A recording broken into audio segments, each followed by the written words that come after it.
నమస్కారం. దీనికి ముందే ఒక వీడియో పెట్టా. నామినేట్ కవర్‌ది తర్వాత చంద్రబాబు గారికి సంబంధించేసి. ఆ వీడియో చూడండి నేనేంటో తెలిసిద్ది.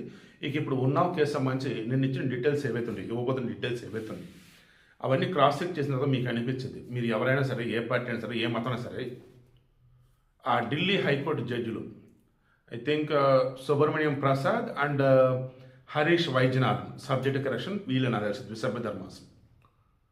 ఈ కుల్దీప్ సింగ్ సెంగర్ వాడిని జైలు నుంచి విడుదల చేశారు.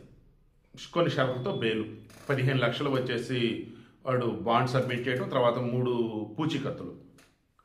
అసలు 2017లో ఆ ఉన్నావ్ రేప్ ఘటన ఎంత సెన్సేషన్ అయిందంటే 2019లో వాళ్ళు ప్రయాణిస్తున్న కారులని ఏకంగా నెంబర్ ప్లేట్ లేని వేరే వచ్చి గుద్దితే ఆ అమ్మాయి ఒక్కతే బాధితురాలు ఒక్కతే బతికి బయటపడింది, మిగతా అంతా చనిపోయారు.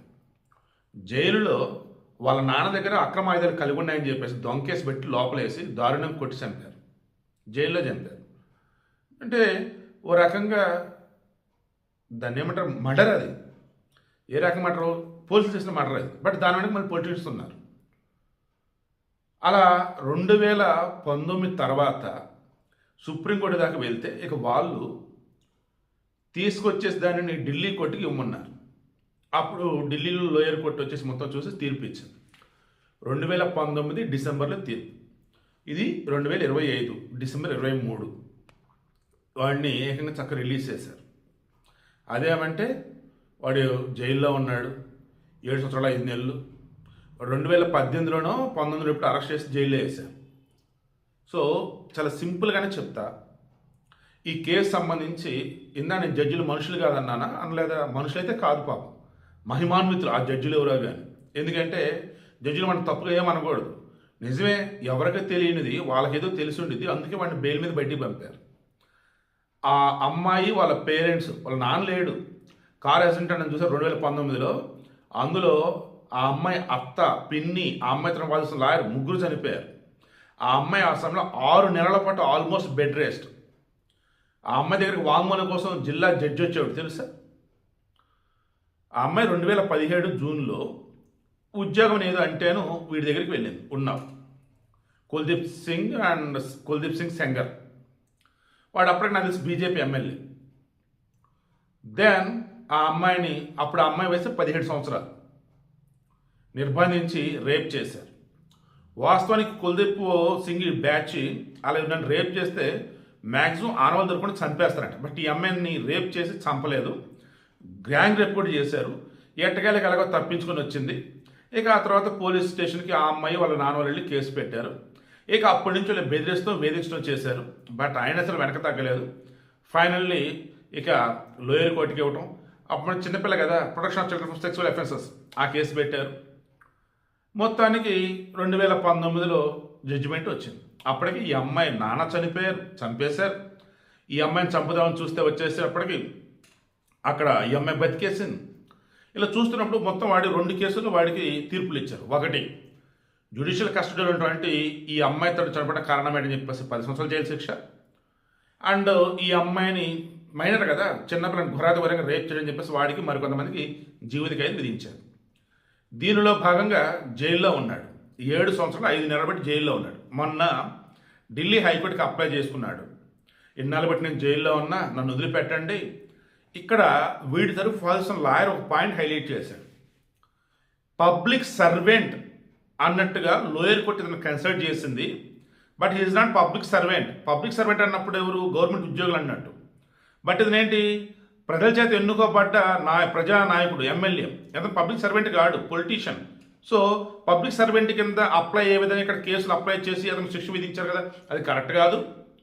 అండ్ లోయర్ కోర్టు వచ్చిన తీర్పు మీద బేసిస్ జైల్లో ఉన్నాడు. మేము పై కోర్టుకు వచ్చాం కాబట్టి పై కోర్టులో తీర్పు రాలేదు కాబట్టి పెండింగ్లో ఉన్నాక అతను ఎన్నాళ్ళు జైల్లో ఉన్నాడు, వదిలిపెట్టండి అంటే ఓకే అబ్బాయి 15 లక్షలు బాండ్ 15 లక్షలు కోర్టుకి కట్టేసి 3 పూచికత్తులు పెట్టేసి వెళ్ళు. అండ్ జాగ్రత్త అయ్యో, ఆ అమ్మాయి వాళ్ళ అమ్మోళ్ళు ఉన్న ఏరియా చుట్టుపక్కల 5 కిలోమీటర్లు వాళ్ళు ఎక్కడైతే ఉంటారో దానికి 5 కిలోమీటర్ దూరంలో నువ్వు ఉండు. అండ్ ఏమాత్రం సాక్ష్యం ప్రభావితం చేసినా, వాళ్ళని ఇబ్బంది పెట్టినా, బెదిరించినా బెయిల్ రద్దేద్దే వెళ్ళు అని పంపారు. మళ్ళీ చెప్తున్నా, వాళ్ళు మనుషులైతే కాదు, మహిమాన్వితులు. ఏదో ఢిల్లీ కోర్టు జడ్జిలు. ఇక ఇమీడియట్గా సిబిఐ అప్పుడు కేసు టేకప్ చేసింది. ఓకేనా, ఇక సిబిఐ జడ్జిలు క్షమించాలి, సిబిఐ ఎవరైతే ఉన్నారో వాళ్ళు సిబిఐ న్యాయవాదులు అంటారు, లైక్ వాళ్ళంతా ఇక పైకి పెట్టుకొచ్చారు సుప్రీంకోర్టు. ఇంకా ఈలోపు పాప మా అమ్మాయి ఒక మాట, ఏంది అసలు ఇది, బాధితురాలు నేను బయట నానా రకాలుగా వేధింపులు గురవుతూనే ఉండి కూడా వాడు ఇప్పుడు బయటకు వస్తే ఇక బతకడం ఎందుకు, ఇప్పుడు బ్రహ్మాండంగా బయట తిరుగుతాడు. ఈలోపు ఒకటి పెట్టాలి, నేను మధ్యలో ఆటగాడు యాడ్ చేసి చూడండి. ఈరోజు మా అక్కోళ్ళు వచ్చి చెప్పి ఉన్నారు 2026 జనవరి నుంచి స్టైల్ మారుద్దాం అనుకుంటున్నాను, అందులో మెయిన్ బూతులు వాడొద్దు, ఎంత ఎమోషన్లో అయినా సరే పదాలు కొంచెం చూసుకొని వాడరా అన్నారు. సో ఆ పదం ఇప్పుడే వాడబోయాను, వద్దు ఇంకా ఆపేస్తాం. వాడు ఇంకా మర్చిపోయింది మళ్ళీ ఫ్లోలో. సో పాయింట్కి వస్తాను. ఆమె వచ్చేటప్పటికి ఆమెకి ఆల్రెడీ ఒక పెళ్ళయింది, ఆమెకు ఆల్రెడీ పిల్లలు ఉన్నారు, మొత్తం అర్థం చేసుకున్నాడు. ఆ పిల్లలకి ఈమె పాలు ఇవ్వట్లేదు. ఎందుకో తెలుసా, ఈ కేసు సంబంధించి అటు ఇటు తిరగాల్సి ఉంటుంది నేను. అండ్ ఆ అమ్మాయిల హస్బెండ్కి మరి పాపం జాబ్ ఎందుకు తీసేస్తారంట, ఇప్పుడు ఇంటి దగ్గర చూసుకుంటున్నాడు. ఇప్పుడు ఈ అమ్మాయి విషయంలో వచ్చేసి న్యాయం జరగాలి కాబట్టి పోరాడదామని చెప్పేసి ఆ అమ్మాయి వస్తే ఆ అమ్మాయిని ఈడ్చి అవతల పడేశారు పోలీసులు. ధర్నా చేస్తుంటే ఈడ్చి అవతల పడేశారు పోలీసులు. బాధితురాలు ఆమె కదా న్యాయం చేయాలి, న్యాయం చేయండి రా బాబు అని వస్తే ఆమె ఈడ్చి అవతల పడేశారు పోలీసులు. శిక్ష పడినాడు జైలు నుంచి బయటకు వస్తే హ్యాపీగా బయటికి పంపారు. ఇంకా డైవర్ట్ అయ్యాను ఫోటో. కొంతమంది ఎదవలు వీడు బీజేపీ వాడు బయటికి రాగానే స్పూలతో సన్మానం చేసేసి వాడి స్వాగతం అని చెప్పేసి ఆర్టిఫిషియల్ ఇంటెలిజెన్స్ ఫోటోలు మార్ఫింగ్ చేసేసి బయటకు వదిలేశారండి. ఎంత ఎదవలండి ఈ పొలిటీషియన్స్. అలా చేస్తుండే ఎవడు, సమాజ్వాదీ పార్టీయా, తృణమూల్ కాంగ్రెసా, లేదన్నప్పుడు బీఆర్ఎస్ఆ, ఎవడు బీజేపీకి అపోనెంట్గా ఎవరుంటే వాళ్ళు చేశారు. హిందీదే అన్నప్పుడు ఆబ్వియస్ కాంగ్రెస్. ఇంకా వాళ్ళు మా ఫేక్ రా, వాడిని మీద సన్మానించడం ఏంట్రా బాబు అని చెప్పేసి ఇప్పుడు వీళ్ళు బీజేపీలు చెప్తా ఉన్నారు. సో పాయింట్కి వద్దాం. సిబిఐకి సుప్రీంకోర్టుకి వెళ్ళారు. నాకు నమ్మకం ఉంది సుప్రీంకోర్టు చీఫ్ జస్టిస్ సూర్యకాంత్ నిజంగా రీసెంట్ టైమ్స్లో ఇచ్చిన తీర్పులు అద్భుతంగా ఉన్నాయి. ఐఎమ్ షూర్ రేపు న్యాయ దేవత బతికిద్ది. రేపు సుప్రీంకోర్టు సాక్షిగా న్యాయ దేవత ఆ బాధితురాలకి అండగా ఉంటుంది. ఎందుకంటే ఆ అమ్మాయి అంది, నేను మరో పోలన్ దేవిలా మారాలా, నా విషయంలో ఎవడైతే తప్పుగా బిహేవ్ చేస్తాడో వాడిని నేనే చంపాలా, ఈ అవసరం న్యాయం చేయలేవని చెప్పేసి అంటుంది.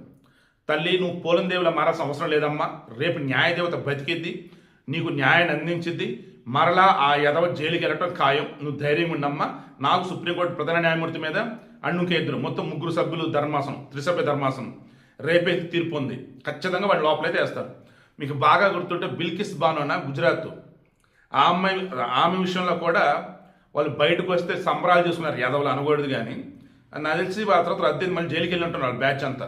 సో ఇప్పుడు కూడా అదే చెప్తే నాకు అనిపిస్తుంది. సో అంతిమంగా ఈ వీడియోలో మెయిన్ మరలా చెప్తున్నా, ఎన్నోసార్లు చెప్పాను. ఈ పై కోర్టులు ఉంటాయే, అందులో ఉన్న కొంతమంది జడ్జిలకు మాత్రం, ఆ జడ్జిలకు మాత్రం మనస్సాక్షి అనేది ఉంటే ఒక్కసారి దాంతో మాట్లాడుకుంటే మంచిది. ఇంతకంటే నేను ఏమనలేకపోతున్నా.